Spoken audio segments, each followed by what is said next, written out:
Hello दोस्तों, स्वागत करते हैं आपके अपने नेक्स्ट जनरेशन एकेडमी के यूट्यूब चैनल पर।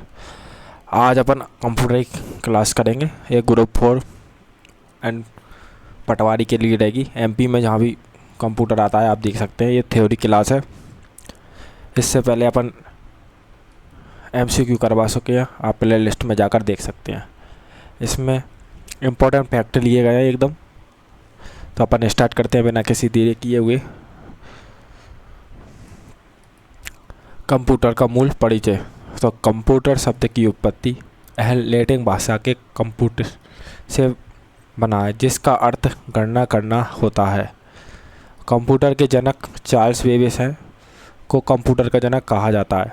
उन्होंने 1833 में एनालिटिक इंजन का आविष्कार किया था, जिसमें पहली बार इनपुट प्रोसेस आउटपुट की अवधारणा आई थी। नेक्स्ट, प्रथम प्रोग्राम। लेडी एडा लवलेस को दुनिया का पहला प्रोग्राम माना जाता है। उन्होंने चार्ल्स बेबेज के एनालिटिक इंजन के लिए दुनिया का पहला एल्गोरिथम प्रोग्राम लाया था। उन्होंने ही बाइनरी प्रणाली 0 या 1 के उपयोग की नींव रखी थी। आधुनिक कंप्यूटर का जनक किसको कहा जाता है? एलन ट्यूरिंग को आधुनिक कंप्यूटर का जनक कहा जाता है। कंप्यूटर का वर्गीकरण देख। कंप्यूटर का मुख्य रूप से आकार और कार्य प्रणाली के आधार पर बांटा गया है। तो पहला कार्य प्रणाली के आधार पर देखते हैं अपन एनालॉग कंप्यूटर। तो एनालॉग कंप्यूटर कौन से होते हैं? ये भौतिक मात्रा जैसे तापमान, दाब, लंबाई आदि को मापते हैं और निरंतर डेटा को काम करते हैं। एनालॉग कंप्यूटर क्या होते हैं। और दूसरा डिजिटल कंप्यूटर। डिजिटल कंप्यूटर अंकों 0 और 1 पर आधारित होते हैं। ये डेटा को बाइनरी भाषा में प्रोसेस करते हैं। आज के समय में उपयोग होने वाले अधिकांश पर्सनल कंप्यूटर या लैपटॉप, स्मार्टफोन इसी श्रेणी में आते हैं। Next, hybrid computer. इसमें एनालॉग और डिजिटल दोनों गुण होते हैं। एनालॉग सिग्नल को डिजिटल में बदल कर प्रोसेस करते हैं। उदाहरण आईसीयू को मरीज की धड़कन और तापमान मापने वाली मशीन है।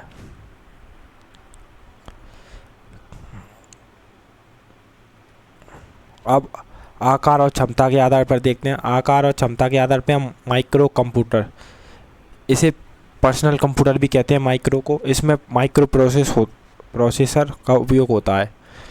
उदाहरण के लिए डेस्कटॉप, लैपटॉप, टैबलेट या स्मार्टफोन। माइक्रो कंप्यूटर जो पर्सनल कंप्यूटर भी कहते हैं। सेकंड है मिनी कंप्यूटर। ये माइक्रो कंप्यूटर से थोड़े बड़े होते हैं और शक्तिशाली होते हैं। इनकी प्रोसेसिंग स्पीड अधिक होती है और एक साथ कई लोग इनका उपयोग कर सकते हैं मिनी कंप्यूटर का। और इनका उपयोग मध्यम स्तर की कंपनियों में डेटा प्रोसेसिंग के लिए किया जाता है। इसके बाद है main frame computer. Main frame computer है बहुत बड़े आकार के और अत्यधिक शक्तिशाली कंप्यूटर होते हैं। इनका उपयोग बैंक, रेलवे, बीमा कंपनियों में किया जाता है। ठीक है। नेक्स्ट है सुपर कंप्यूटर। सुपर कंप्यूटर है दुनिया का सबसे तेज, सबसे बड़ा और महंगे कंप्यूटर। इनकी स्पीड फ्लॉप्स में नापी जाती है और फ्लॉप्स की फुल फॉर्म होती है फ्लोटिंग पॉइंट ऑपरेटिंग पर सेकेंड। फ्लोटिंग पॉइंट ऑपरेशन पर सेकेंड। नेक्स्ट है विश्व का सबसे पहला सुपर कंप्यूटर कौन सा था? तो विश्व का सबसे पहला सुपर कंप्यूटर था क्रे-1, जिसे 1976 में सैम क्रे ने बनाया था। नेक्स्ट है भारत का पहला सुपर कंप्यूटर परम 8000, जिसे सीडीएक कंपनी ने पुणे में द्वारा 1991 में विकसित किया था। विश्व का पहला कंप्यूटर तो क्रे-1 और भारत का परम 8000। इसमें मौसम की भविष्य की जानकारी, अंतरिक्ष, परमाणु अनुसंधान, क्रिप्टोग्राफी में उपयोग किया जाता है। अब कंप्यूटर की पीढ़ी देखते हैं।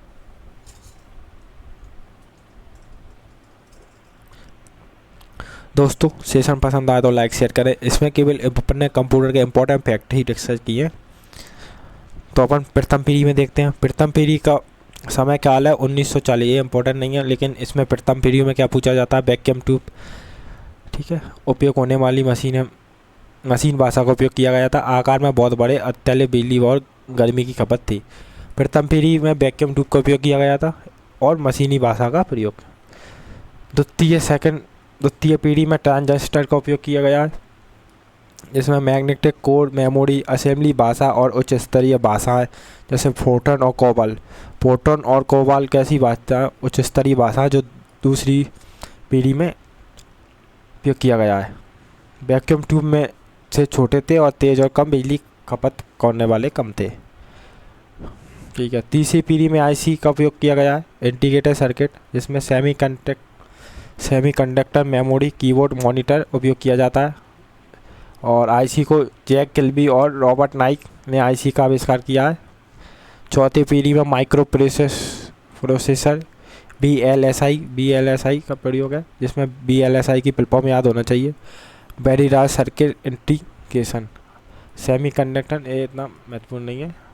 सी भाषा का विकास किया गया और इंटरनेट की शुरुआत हुई है इसी में। पर्सनल कंप्यूटर का दौर चला चौथी पीढ़ी में।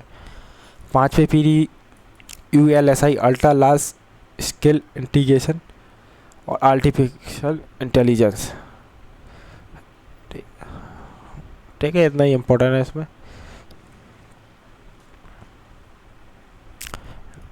एनएक यह दुनिया का पहला इलेक्ट्रॉनिक डिजिटल कंप्यूटर है। एनएक 1940 में इसे जॉन मार्शली और जे प्रिस्कर एकेट ने बनाया था। एनएक को यूनिक पहला ऐसा कंप्यूटर था जिसे व्यावसायिक कार्यों में उपयोग किया जाता था। और स्टोर प्रोग्राम की अवधारणा किसने दी थी? एक कंप्यूटर डेटा और प्रोग्राम को मेमोरी में स्टोर करने का विचार सबसे पहले जॉन वॉन न्यूमैन ने दिया था। जॉन वॉन न्यूमैन ने क्या दिया था? स्टोर प्रोग्राम की अवधारणा। आधुनिक कंप्यूटर इसी जॉन वॉन आर्किटेक्चर पर आधारित है। नेपाल का पहला कंप्यूटर कौन सा है? तो नेपाल का सबसे पहले आयात किया जाने वाला और स्थापित होने वाला कंप्यूटर IBM 1401 है। IBM 1401 है दूसरी पीढ़ी का एक बहुत ही लोकप्रिय मेन फ्रेम कंप्यूटर था, जिसे नेपाल ने अपनी गणना के लिए आयात के लिए किया गया था। अब टॉपिक दूसरा देखते हैं, कंप्यूटर हार्डवेयर और आर्किटेक्चर। तो इसमें आता है सबसे पहले CPU की फुल फॉर्म पता होना चाहिए, central processing unit. CPU computer का मस्तिष्क कहा जाता है और इसको 3 भागों में बांटा गया है, ALU, कंट्रोल यूनिट और रजिस्टर। तो सबसे पहले अपन ALU पढ़ेंगे। ALU की full form arithmetic logic unit, अंगगणितीय तार्किक इकाई। इसका कार्य गणितीय गणना, जोड़, घटाव, भाग आदि तार्किक कार्य करना होता है। और कंट्रोल यूनिट में क्या आता है? इसे कंप्यूटर का नाइट तंत्र या ट्रैफिक पुलिस कहा जाता है। कंप्यूटर की इनपुट आउटपुट प्रोसेसिंग स्टोरेज की नियंत्रण निर्देश करता है। ठीक है। कंट्रोल रजिस्टर क्या होता है? CPU के अंदर सबसे तेज और सबसे छोटी मेमोरी, CPU के अंदर सबसे तेज और सबसे छोटी मेमोरी है, जो प्रोसेसिंग के दौरान डेटा निर्देश मेमोरी पते का अस्थायी रूप से स्टोर करती है। जैसे नेक्स्ट कंप्यूटर की मुख्य बस है सिस्टम बस। मदरबोर्ड पर विभिन्न CPU, मेमोरी, IO डिवाइस के बीच डेटा संकेतों का आदान प्रदान के लिए समूह को बस कहा जाता है। जैसे बस, डेटा बस, यह डेटा को CPU से मेमोरी और अन्य उपकरणों तक ले जाती है। बाई डायरेक्शनल द्विदिशीय होती है। दूसरा एड्रेस बस है, डेटा के भौतिक पते मेमोरी एड्रेस को ले जाती है। और तीसरा कंट्रोल बस है, CPU के नियंत्रण संकेतों को सभी घटकों तक पहुंचाती है। तीसरा इनपुट और आउटपुट डिवाइस। इनपुट कीबोर्ड एक इनपुट डिवाइस है, इसमें 104 कुंजियाँ होती है लगभग और फंक्शन की F1 से F12 तक। माउस एक पॉइंटिंग डिवाइस है, जिसके माउस की खोज डगलस LH वर्ड ने किया था। MICR की फुल फॉर्म पूछी जाती है तो मैग्नेटिक इंक चैप्टर रिकॉग्निशन। इसका उपयोग मुख्य रूप से बैंक चेक के लिए किया जाता है, जिसमें 9 अंक होते हैं, अंकों को पढ़ने के लिए किया जाता है। नेक्स्ट है OMR, ऑप्टिकल मार्क रिकॉग्निशन। इसका उपयोग बहुविकल्पीय MCQ सीट को उत्तर पुस्तिकाओं को जांचने के लिए किया जाता है। OCR ऑप्टिकल कैरेक्टर रिकॉग्निशन हस्तलिखित टेस्ट मशीनी पाठनीय टेस्ट में बदलता है। बारकोड रीडर लेजर बीम का उपयोग करके उत्पादों पर बनी काली सफ़ेद धारियों को बारकोड पढ़ता है। बायोमेट्रिक स्कैनर फिंगरप्रिंट या रेटिना स्कैन करने के लिए उपयोग किया जाता है। आउटपुट डिवाइस कौन सी होती हैं? जैसे मॉनिटर, प्रिंटर। मॉनिटर क्या है? स्क्रीन पर दिखने वाले छोटे छोटे बिंदुओं से बनी होती है जिसे पिक्सल कहते हैं और स्क्रीन की रेजोल्यूशन पिक्सल पर निर्भर करती है। प्रिंटर दो प्रकार के होते हैं, इम्पैक्ट और नॉन इम्पैक्ट। इम्पैक्ट प्रिंटर इसमें प्रिंट हेड कागज़ पर स्ट्राइक करता है, आवाज़ करता है। उदाहरण dot matric printer, Daisy wheel या लाइन प्रिंटर। इम्पैक्ट प्रिंटर आवाज़ करते हैं। नॉन इम्पैक्ट प्रिंटर जो आवाज़ नहीं करते हैं, ये बिना स्ट्राइक किए प्रिंट करते हैं, शांत होते हैं और हाई क्वालिटी प्रिंट होते हैं, जैसे लेजर प्रिंटर, सूखी टोनर स्याही का उपयोग करते हैं। इसमें लेजर में कौन सी? सूखी टोनर स्याही का उपयोग किया जाता है। इंकजेट प्रिंटर में लिक्विड इंक का उपयोग किया जाता है और थर्मल में ATM पॉइंट ऑफ सेल मशीनों में उपयोग की जाती है। थर्मल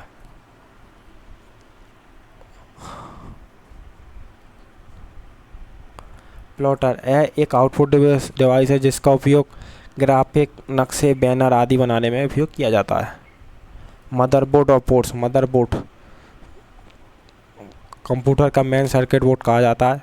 कंप्यूटर के सभी हार्डवेयर घटक CPU, RAM, hard disk, card आपस में जुड़े होते हैं।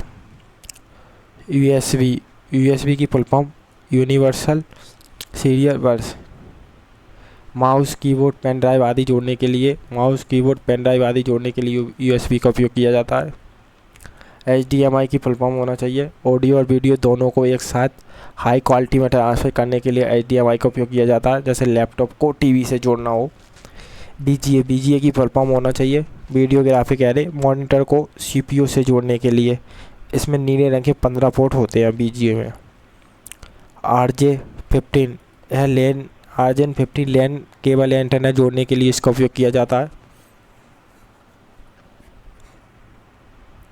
प्रिंटर का मुख्य दो भाग होते हैं, इम्पैक्ट और नॉन इम्पैक्ट। इम्पैक्ट प्रिंटर आवाज़ करते हैं, नॉन इम्पैक्ट प्रिंटर आवाज़ नहीं करते। तो अपन देखते हैं इनके इम्पैक्ट प्रिंटर कार्य करने का तरीका है। प्रिंटर टाइपराइटर की तरह काम करते हैं, जिसमें प्रिंटिंग हेड सीधे स्याही के रिबन पर चोट करता है और कागज़ को छूता है, जिसके कारण प्रिंट करते समय काफ़ी आवाज़ करते हैं।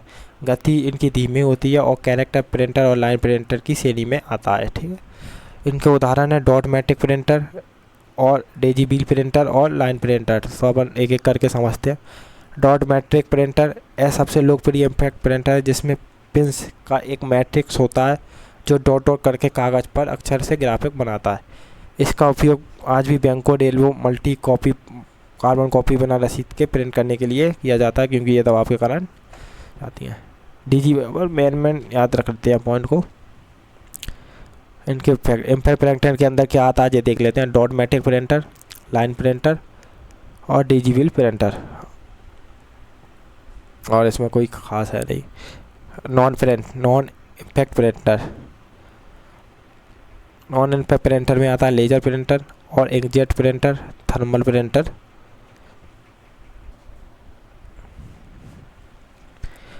ये वातावरण में, कार्यालयों और घरों में ज़्यादातर इस्तेमाल किया जाता है लेजर प्रिंटर। इसकी स्याही सूखी स्याही का उपयोग होता है, जिसे टोनर कहा जाता है। ये लेजर बीम और ड्रम तकनीक का उपयोग कर कागज़ पर टोनर को चिपकाता है। प्रिंटर की स्पीड PPM में नापी जाती है, पेज पर सेकंड। इंकजेट प्रिंटर, इसमें तरल स्याही से बड़े छोटे छोटे नोजल होते हैं जो कागज़ पर स्याही की बूंदों का स्प्रे छोड़कर चित्र या टेस्ट बनाते हैं। ठीक है, इसमें है नहीं है कोई खास। थर्मल प्रिंटर जो ATM, शॉपिंग मॉल आदि में बिल में उपयोग की जाती है रसीद के रूप में। नेक्स्ट देखते हैं। प्रिंटर से जुड़े तकनीकी शब्द हैं। रेजुलेशन, प्रिंटर की क्वालिटी मापने के लिए DPI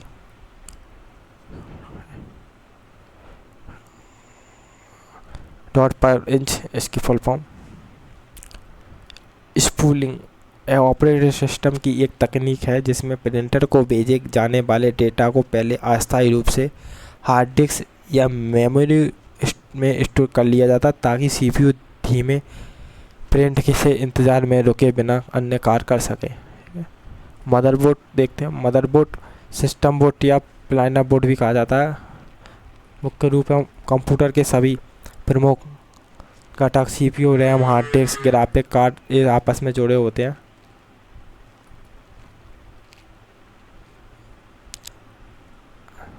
इसमें कुछ इतना खास है नहीं। बायोस देखते हैं। BIOS basic input system. Motherboard पर एक रोम चिप होती है जिसमें बायोस होता है। यह कंप्यूटर शुरू होने पर हार्डवेयर की जांच पोस्ट कहलाता है। CMOS इसकी फुल फॉर्म। मदरबोर्ड पर एक छोटी गोल सिक्का जैसी बैटरी लगी होती है जिसका काम कंप्यूटर बंद होने पर रियल टाइम क्लॉक, तारीख और बेसिक बायोस की सेटिंग को सुरक्षित रखना होता है। Expansion slot. मदरबोर्ड पर अतिरिक्त कार्ड जोड़ने वाली कई स्लॉट होती हैं जैसे PSI slot, sound card, network card आदि जोड़ने के लिए उपयोग किए जाती हैं। SGP विशेष रूप से हाई परफॉर्मेंस ग्राफिक कार्ड के जोड़ने के लिए उपयोग की जाती है। नेक्स्ट है मेमोरी और स्टोरेज टॉपिक है। प्रथम मेमोरी या मुख्य मेमोरी। मुख्य मेमोरी को प्रथम मेमोरी कहते हैं। CPU से संपर्क होती है। डायरेक्ट एक्सेस मेमोरी भी कह सकते हैं। इसके बिना कंप्यूटर चालू नहीं हो सकता। ये मुख्य दो प्रकार की होती है, रैम और रोम। तो रैम की full form random access memory है, एक वोलेटाइल मेमोरी है। इसका मतलब है कि कंप्यूटर रैम है तो डेटा सुरक्षित है, बिजली गई तो बिजली चली जाएगी तो डेटा भी चला जाएगा। कार है इसके। एक कंप्यूटर की वर्किंग मेमोरी या मेन मेमोरी कहा जाता है। वर्तमान में जो प्रोग्राम या फाइल यूजर चला रहा है वह रैम पर ही लोड किया जाता है। रैम के प्रकार हैं SRAM। SRAM की full form static RAM random access memory. इसमें डेटा को स्टोर रखने के लिए लगातार रिफ्रेश करने की आवश्यकता पड़ती है। SRAM बार बार रिफ्रेश करने की आवश्यकता पड़ती है। FPS बहुत तेज़ होती है। इसका उपयोग कैश मेमोरी बनाने में किया जाता है। ठीक है, ये बहुत महंगी होती है। DRAM की full form dynamic random access memory. इसमें कैपेसिटर लगे होते हैं जिन्हें डेटा बनाए रखने के लिए बार बार इलेक्ट्रॉनिक पल्स रिफ्रेश करना पड़ता है। इसे SRAM को रिफ्रेश नहीं करना पड़ता, DRAM को बार बार रिफ्रेश करना पड़ता है।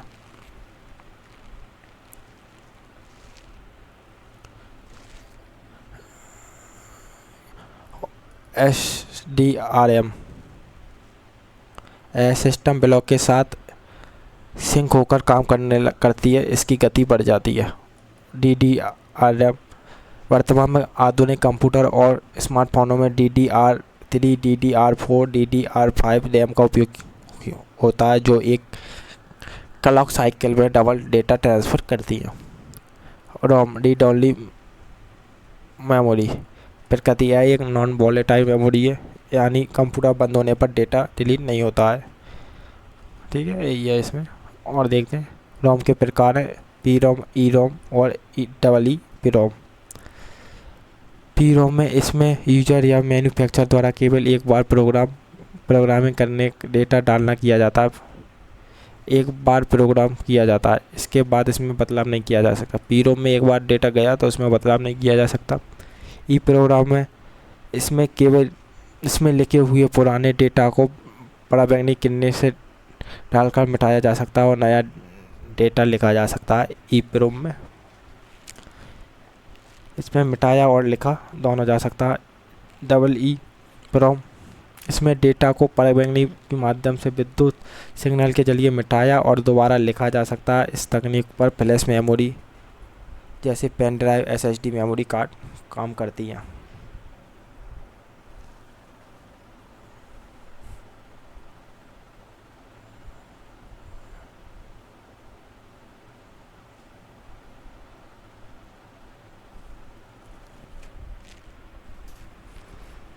कैश मेमोरी CPU की मुख्य मेमोरी रैम के बीच स्थित सबसे कैश मेमोरी सबसे तेज मेमोरी होती है, कैश मेमोरी।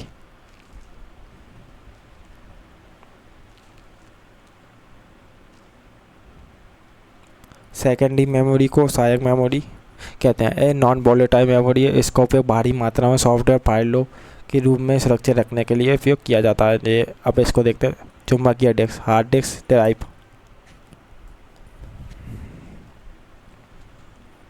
इसमें चुंबकीय लेप चढ़ी हुई गोल डिस्क होती है जो तेजी से घूमती है और डेटा को ट्रैक और सेक्टर में विभाजित करके स्टोर करती है।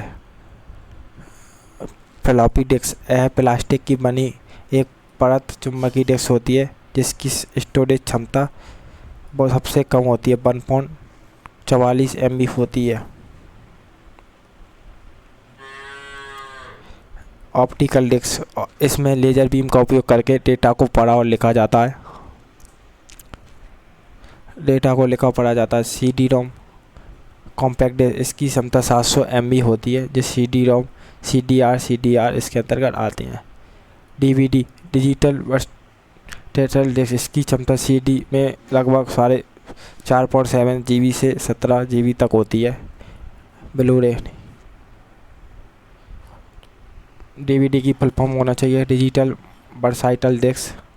ब्लू-रे डिस्क, इसकी क्षमता बहुत ज़्यादा होती है, एक सिंगल लेयर में 25 GB और डबल लेयर में 50 GB तक इसका उपयोग किया जाता है।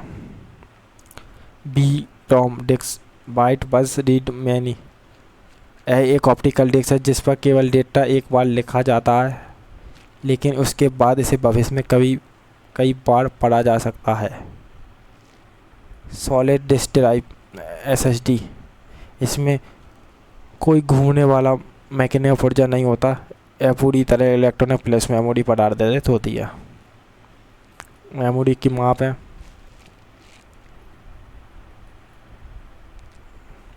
ऑपरेटिंग सिस्टम OS का परिचय। तो ऑपरेटिंग सिस्टम देखते हैं। ऑपरेटिंग सिस्टम सिस्टम सॉफ्टवेयर है जो कंप्यूटर के हार्डवेयर यूजर के बीच इंटरफेस का काम करता है। कंप्यूटर का कोई भी बिना एप्लीकेशन सॉफ्टवेयर पर काम नहीं करता। प्रोसेसर प्रबंधन, CPU को विभिन्न प्रोग्रामों के बीच आवंटन करना। मेमोरी प्रबंधन, रैम के उपयोग को ट्रैक करना। मेमोरी प्रबंधन, फाइल या डेटा और फाइल डिस्क पर व्यवस्थित रूप से कार्य करना। ऑपरेटिंग सिस्टम के प्रकार है सिंगल यूजर ऑपरेटिंग सिस्टम, एक ही समय में केवल एक ही यूजर कार्य कर सकता है MS-DOS में। मल्टी यूजर ऑपरेटिंग सिस्टम, एक ही समय में एक से अधिक यूजर अलग अलग टर्मिनल पर काम कर सकते हैं, उदाहरण के लिए यूनिक्स और लाइनक्स। मल्टीटास्किंग ऑपरेटिंग सिस्टम का इसमें यूजर एक साथ कई प्रोग्राम विंडो चला सकता है, उदाहरण विंडो या max. Real time operating system, इसका उपयोग वहाँ होता है जहाँ समय की पाबंदी बहुत सख्त होती है, निश्चित समय के भीतर किया जाता है, मिसाइलों वगैरह बेकार। विंडो ऑपरेटिंग सिस्टम,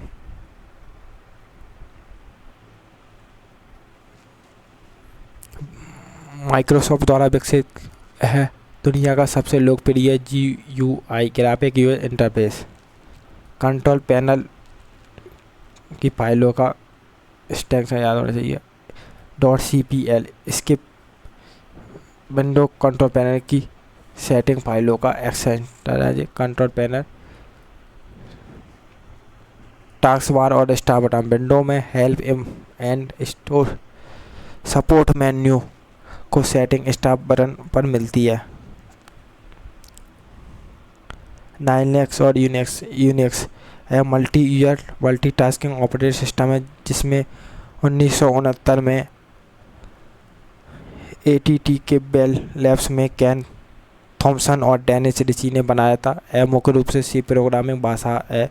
लाइनक्स है एक open source operating system kernel है जिसे लाइनक्स टोरवॉल्ड्स ने 1991 में हेलसिंकी विश्वविद्यालय फेनलेट में शुरू किया था। Booting, memory load data booting दो प्रकार की होती है, कोल्ड बूटिंग, बार बूटिंग। कोल्ड बूटिंग, जब कंप्यूटर पूरी तरह बंद स्थिति से चालू किया जाता है उसे कोल्ड बूटिंग बोलते हैं। बार बूटिंग, जब कंप्यूटर पहले से चालू होता है उसे रीस्टार्ट या कंट्रोल अल्ट डिलीट दबाया जाता है। उसे बॉम्ब बूटिंग बोलते हैं। POST power on self check, computer on होते ही बायोस द्वारा सभी हार्डवेयर घटकों, रैम, कीबोर्ड और हार्ड डिस्क की जांच करने के लिए पोस्ट का उपयोग किया जाता है। फाइल एक्सटेंशन है, जैसे सादा टेस्ट, MS वर्ड का, MS Excel, spreadsheet, PowerPoint और निष्पादित होने वाली फाइल है। अगर दोस्तों सेशन पसंद आ रहा हो तो लाइक, शेयर, सब्सक्राइब जरूर करें। डिस्क एक ऐसी यूटिलिटी है जो हार्ड डिस्क पर बिखरे हुए डेटा के टुकड़ों को एक साथ व्यवस्थित करती है ताकि कंप्यूटर की स्पीड बढ़ जाए। कई फाइलों या डायरेक्टरी में संपादन के लिए जितना चाहिए। ठीक है, मिलते हैं दोस्तों नेक्स्ट क्लास में। धन्यवाद।